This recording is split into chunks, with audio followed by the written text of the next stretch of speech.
Hello everybody, welcome back to another video. I'm hoping you guys are all having a fantastic day. So in today's upload we will be talking about that snowstorm potential. At this point it's still very far out. There are a lot of details that have to be sorted out. At this point again, forecasts are still way too far out to give any sort of snow amount details. At this point, I'll just show you what the models have to say. The potential is there. It keeps growing, right? It's becoming more and more confident that it will occur, but what's the track? What's the timing? That's uncertain. We will talk about that right now. Before we do, if you guys would like to subscribe to this channel, that would be amazing. You could check out my other videos, especially, if you like this content. Consider giving it a thumbs up if you would like. That would be awesome. Otherwise, let's start talking about this snowstorm. Besides this upcoming large major snowstorm potential, we do have a lot of little areas of snow showers and light snow occurring across the United States right now.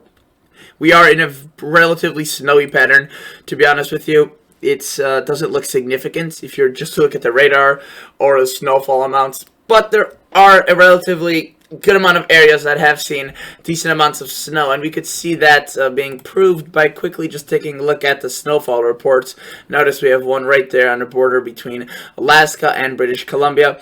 That's a 20 snowfall report. But here in the lower 48, we also have some snow. Now notice across North Dakota, Minnesota, these really aren't anything to go home, to write home about. 2 to 4 inches, I would say.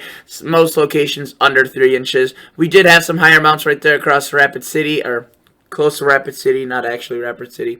Notice places in Montana, the higher elevations did get quite a bit of snow. There we have Bozeman, Montana, just northeast, 4 inches. Look at the southwest. If you recall, there were the winter storm warnings there yesterday. Notice that it did drop quite a bit of snow. I think it honestly even overperformed from what I remember looking at yesterday. Notice Arizona picked up a bit just west of Salt Lake City. Sorry, just east of Salt Lake City, some snowfall. Notice across the Superior we have some lake effect, and then really the amounts did quite a good amount of snow right there. There was a 24-inch report from I think just south of Buffalo, but I don't know where it went. It might have they may have retracted that, fixed an error of some sort. But you could see that the snow was falling, and if you're taking a look at the radar, the snow, this is how much has fallen, and it's still falling because look at these bands. The warnings are still up. There are advisories further where the snow may not be as heavy. You could see 2 to 5 inches still expected, right? So it's still a significant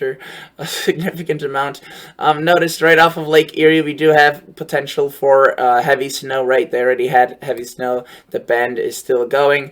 Off of Lake Ontario, potentially more snow. You could see 6 to 12 inches with, again, heavy snow. And then on the UP, a bit of snow as well. Right there off of western central Michigan, 2 to 4 inches. Notice we have this little disturbance that we talked about yesterday, right? And notice that it is dropping snow. It has been dropping snow for most of the afternoon across Illinois, Wisconsin, into Michigan, Indiana, Iowa, Minnesota. This advisory right here is mainly for blowing snow that left behind by this little guy right there. Let's begin looking at the radar right here. Notice we have this very large spinning system. You can't really see most of it. You're just pretty much seeing the tip of the iceberg here. But it has a lot of potential for snow and ice and rain.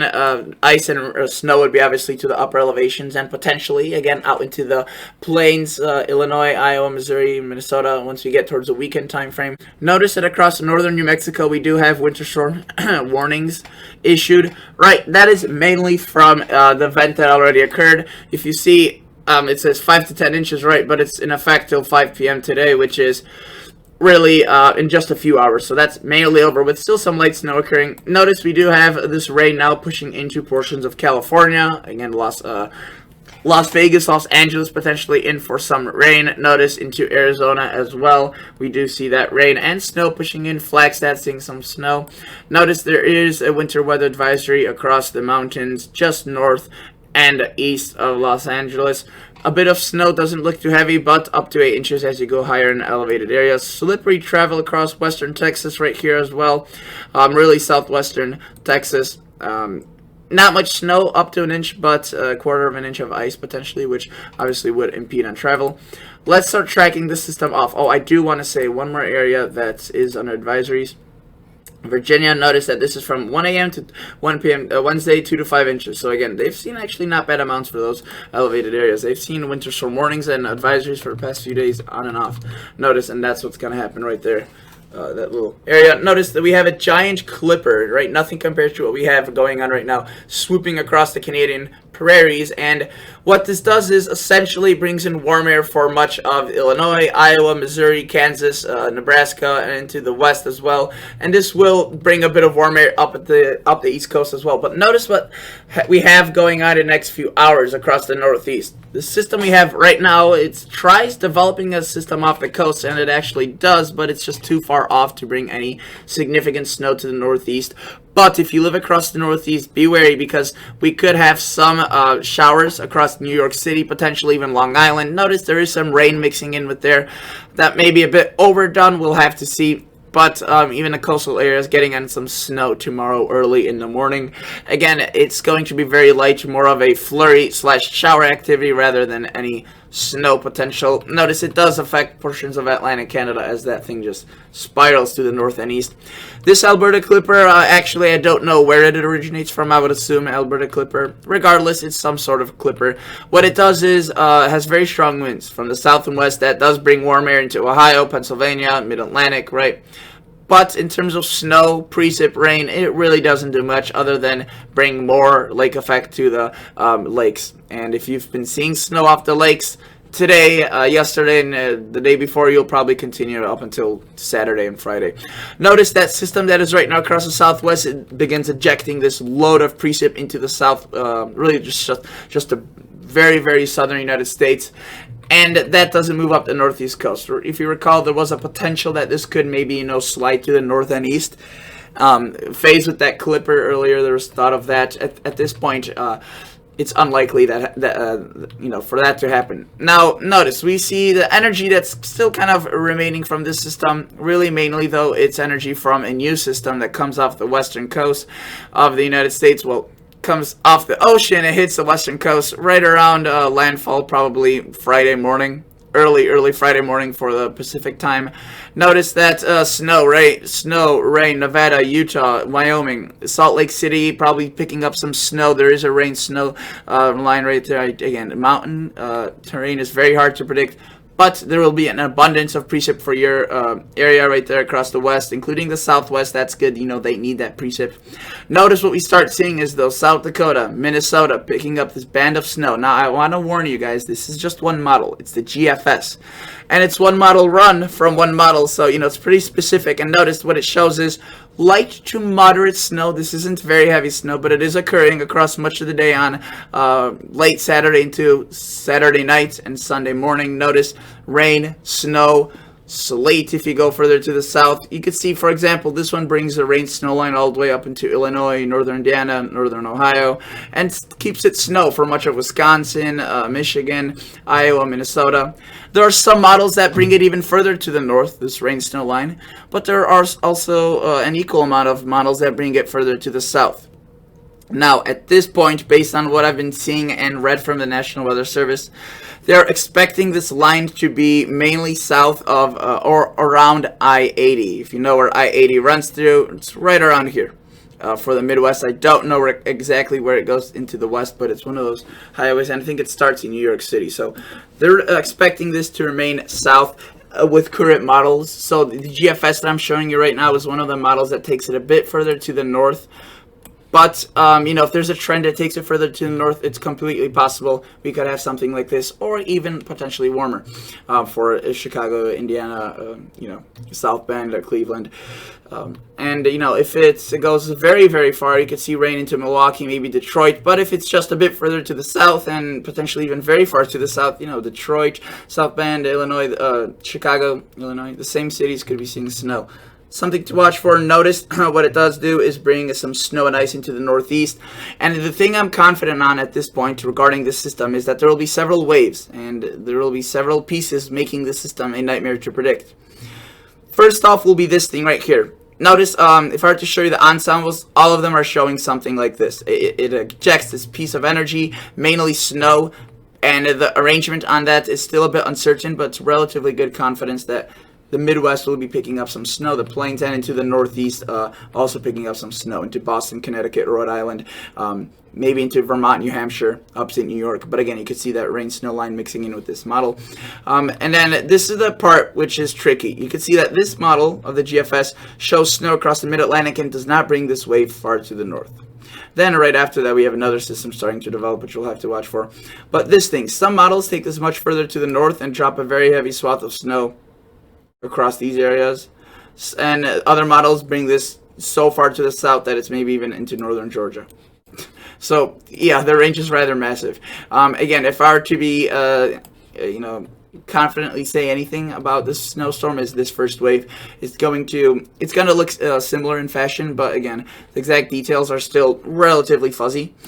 Let's begin looking at the snowfall totals just through hour 198, right? The GFS keeps it on the lighter side. Well, okay, so the newest model run, it doesn't even go in that far out, but you saw what happened. The latest, I'll go to the second latest model that we have from the GFS. It shows similar things. Notice it takes the snow a bit further to the south. So, if you will, the GFS did trend a bit to the north with its latest model. Let's take a look at other models, however. For example, let's take a glance at the Canadian. I think the Canadian shows some pretty interesting scenarios that could get a lot of folks excited. So let's take a glance at this. Notice that's today's system, right? It develops a pretty strong glow off the coast. Unfortunately, not much for the northeast other than potentially some ocean effect. Snowfall, this could turn the winds off the ocean and produce some snow. That does occur. And notice that we have that clipper, right? Brings in warm air. Again, relatively warm. It's not going to be 60s, probably 40s and 50s. The further south you go, obviously, the warmer. The further north, you probably stay below 32 degrees. Again, kicks up lake effect yet again, so that's definitely something that will be the recurring pattern of this week, the lake effect. Notice we have a little bit of precip hanging around, maybe mixing in with a bit of snow across extreme southwestern Virginia with this rain that is right now across the southwest. And notice what we see is, again, that slug of moisture across the south, so that is definitely something to watch for. This rain will be rather heavy and an abundance of moisture, especially for this time of the year, relatively speaking. Notice that kind of dwindles, right, but it does feed into this next system. What we see with the Canadian, we see that snow band, right? Similar to the GFS, it looks very similar, but we do have some differences, mainly bringing the snow slightly to the south. So Quad Cities, Chicago, South Bend, Cleveland, maybe even Erie, seeing more snow out of this than, say, with the GFS model. Still relatively similar forecast for Minnesota, Wisconsin, maybe just inching this further to the south. Obviously, if the storm system itself is further to the south. Notice that it's not as strong with the Canadian as the GFS is with this unique wave, if you will, or this first wave. Then the Canadian, unlike the GFS, brings the second wave further to the north and much further to the north. Notice snow across Illinois, Michigan. Again, this part of the storm is tricky. Models start differentiating here very significantly. And notice what it does. It brings a ton of rain. I mean, that could be a concern by itself, just the sheer amount of precip with this and how many waves there could be, right? Notice that what it does is it doesn't really bring snow any further north into Michigan, Indiana. It kind of did that with that first wave, but look what it does across the mid-Atlantic into Philadelphia, just south of New York with this model. Again, I say with this model because this will change. It's pretty much impossible for this not to change, but again, even if it changes a tiny bit, that's still a change, right? But or it could, just completely flip around. But obviously, models 150 hours plus get into the very scuffy range. For details, at least. All right. Notice we have a strong system, right? Lots of rain. Notice, say, cities like Philadelphia would be getting a ton of snow out of this if this were to play out. Southern New Jersey. So definitely stay tuned, as if this were to occur, a lot of locations would be seeing snow that haven't this year. Notice what we see behind this is that system that the GFS showed very quickly and kind of dived it further to the south. This is what the Canadian shows. Brings it further to the north, a bit more of a significant system. Not anything massive, but locally some heavy snow. And then notice it brings it into the northeast, developing a wild system out of that. So something to watch for as well, right? And this only brings us through not even the end of January. And look at that, snowfall potential. Don't get too excited by these amounts. Again, this may change significantly, may change a little bit less significantly.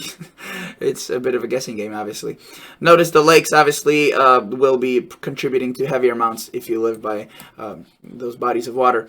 Now, Taking a look at, for example, the GFS parallel. So this is the 18Z. It's the, came out literally maybe an hour ago. In terms of snowfall for the next 240 hours, notice we don't have any high concentrated amounts like we saw with the Canadian. It's more widespread. It's not miserable, 4 to 6 inches, say, across northern Illinois, Wisconsin. But there is one area that kind of pops out. And that is right there. Look at that. That's interesting, and that's what the GFS parallel has been advocating for with this model run. And I've seen already a few models yesterday actually do that as well, so that's something interesting we'll have to watch for. So that's today, right? Lake effect. Again, we have that beast spinning away, bit of moisture into the south. We have that clipper turning on a lake effect. We have our new system coming in, right? Notice a lot of snow. This parallel does not hold back. It shows a lot of snow with this first wave. Notice it keeps Chicago, the biggest city right here, Milwaukee, the Quad Cities, Des Moines, under snow. Brings that rain snow line pretty close. Cleveland does transition over to rain again with this model run. But what we see is, if you recall, the GFS didn't bring this far to the north at all. GFS parallel does a similar thing. Notice it does bring snow into Missouri, Kansas, Nebraska, and if this thing stalls out, there could be a lot of snow that falls, and maybe not even for these areas, but wherever this ends up being. Notice it doesn't bring much for the northeast. The system mainly just slides off, but it shows a new one, right, which at this point is right here while this beast is going on. More rain for the south, but look at this. It brings in enough cold air. Look at that. South Carolina, Georgia, North Carolina, Tennessee. Look at that. That would be very interesting. Right now, this is very far out, so please don't get too excited about this, or at least don't get mad once this disappears, because it probably will. Again, the chances are strongly against it, but it's there nonetheless. And we have to keep it on our radar, if you will. Right? In the future, pushing into February, the pattern does not seem to hold back. Look, I mean, Kentucky, Ohio, West Virginia, and up the East Coast, potentially. Lake effect, this time off the eastern side of the lakes. Notice more clippers.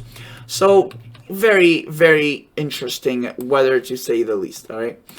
Now, let's take a look at some other models, shall we? Let's take a glance at the European model. So, with the European, we have very similar features, right? Today's system, we have the Alberta, we have the lake effect going on, we have that beast developing. So if you live across Atlantic Canada, get ready. That probably will be dropping some sort of snowfall for you. Not in the imminent area across that's bordering, the United States, but further off into the Atlantic. Further off to the east, if you will. Notice we do see that slug of precip across the south, right? Consistent with all models at this point. Notice what we see is, again, that lake effect continuing. We see that large system make its impact onto the west, right? I mean, you can see Utah again, Colorado, Wyoming, maybe southern Wyoming, Nevada, really picking up on those amounts of snow or rain. They'll take whatever they can get. It's been very dry, obviously, preferably snow. Notice Salt Lake, out of this, we'd be getting some decent amounts of snow. Southern Utah, northern Arizona, potentially as well. Again, mountain terrain is just deathly hard to predict. So if you want more details, I'm just telling you that there's going to be a lot of precip this weekend, either rain, either snow. But in order for more information elevation-wise, please refer to your National Weather Service, as that is your #1 source and will be as long as America is standing. So notice that as we push this forward, right, we see that system ejecting out that little band. The European keeps it weak. If you recall, the parallel model and really the Canadian and GFS show a very strong area of snow. This one's weaker. It's there nonetheless, right? So at least there is some sort of agreement. And we see that second phase of that system. It's brewing across the south for a while with that rain, bouts of snow, and ice across the Midwest, lighter amounts, right? But then it kind of brings it further to the north than any of the other models. Notice northern Missouri, Iowa, the Quad Cities potentially seeing snow. And look at that, Virginia, D.C., Maryland, southern Delaware seeing a bomb out of that potentially. And then bringing it further, that second batch, if you will, the more western phase of that second wave reaches, and that could additionally provide some snow. Then notice it keeps it active. Again, that seems to be the trend. As I mentioned, for a few days, that has continued to be the case, right? Notice as we push this into the future, let's just take it 240 hours out. Look at that, impressive amounts. Philadelphia potentially, maybe not into Boston, New York, right? Notice northern Illinois, southern Wisconsin, Indiana, Michigan, decent amounts potentially if this were to occur. Heaviest amount of the year for Chicago, which is kind of sad, but we'll take anything we can get. Notice it keeps most of the snow to the south of Minneapolis, which a lot of models don't. This model does, and a few actually do. It's kind of split. Notice it shows heavier amounts with that new system towards the end across Iowa. So the European does definitely do an interesting scenario. We'll have to see. Notice across Arizona, just, my goodness, copious amounts of snow, just the southwest. So that's good news. So that's the European. I showed you every model I could at this point. I mean, I could show you the UK Met, the United Kingdom Meteorological model, the United Kingdom Meteorology Center. I'm assuming that's what it stands for. Notice with this, it doesn't show us the radar in terms of the surface and precip. It just shows us the total snow. So timing this out, what we see is generally, decent amounts of snow across the lakes, obviously into southern Canada with that clipper, but they don't start acting up until we get towards that Monday or that weekend time frame. Notice Chicago, southern Wisconsin, Michigan, decent amounts of snow, but again, that's just from that first phase of that system, because if you were to take a look at the rainy side, you would see that it is definitely going on at this point. Look at that, tons of rain getting added. Okay, let's go to the ensembles quickly. I always like to spend a lot of time on ensembles, but they're kind of hard to show very quickly, but I will do my best. All right. First wave, right? We have our first wave of the system across the weekend. Notice, for example, this ensemble shows something like this, right? Snow, especially across Minnesota and Wisconsin.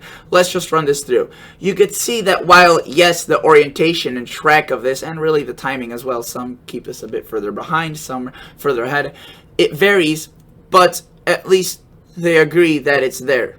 And notice that it's relatively good confidence, some further to the north, some further to the south. You can see right there. Generally, though, let's just take this ensemble, random one, and just put it forward. Notice that's what it does. And then it starts taking its own little twist on that. So that's interesting. But notice that, again, the first band will be there. Some you could see placed it across further south into Illinois, southern Wisconsin, some further to the north across Minnesota. And as we push this into the northeast, because that first band might make it into the northeast if it's strong enough at hour 156, probably Monday into Tuesday for the northeast. Notice that it starts varying quite a bit, even with that first phase. I mean, look at that difference right there. Some just completely vary this, right? And this is where we start getting that second phase. Just look at that.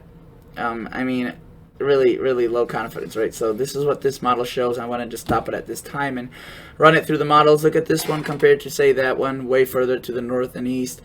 And let me just run this through. I mean, the amounts vary quite significantly. Look at that, potentially nor'easter, right? This one shows similar things. This one's more of a cross-country event. So definitely interesting, and we'll just have to wait and see how this unfolds. Let's just choose this random model. It looks a bit different, see what it does. So let's see what it does. So there's that first wave, pushes into the northeast, gives even New York City, Philadelphia some snow. There's that second phase, pushes a lot of snow into the northeast and Great Lakes. So yeah, a lot of variance to say the least. And into the long range, it keeps things very active with, you can see this model showing another beast of a system. That would be exciting to track. So this website is called weathermodels.com, and if you want to entertain yourself by looking at these giant potential storms, you could get on this. It is a paid website, so you do have to pay, unfortunately, but it's very worth it, and it is a great buy. Notice these ensembles now that I'm looking at are the GFS, and it's so zoomed in because it's showing the eastern half of the United States and Canada. And I just want to show you what the GFS models are showing in terms of this snowfall, right? So notice that with this first phase, they do show, find your location, it's going to be a bit hard to see, but notice like this one's further to the north, this one's more intense, similar track, this one's for a bit further to the south, for the Midwest that is, and then for the Northeast, it does show a very potentially a significant storm. Look at that across Maine, New Hampshire, Vermont.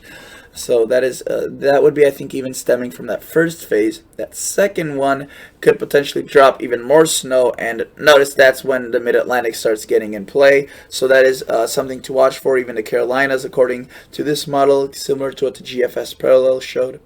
And in the long range, notice that the snow does pile on in various locations.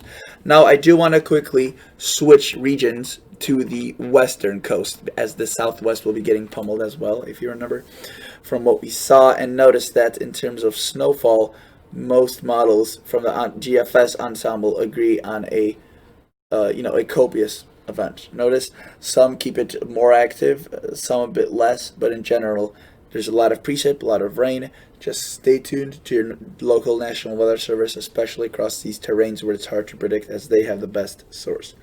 Alright, for now that is it. Thank you so much for watching. I'll catch you all guys on the next episode. See ya. Bye.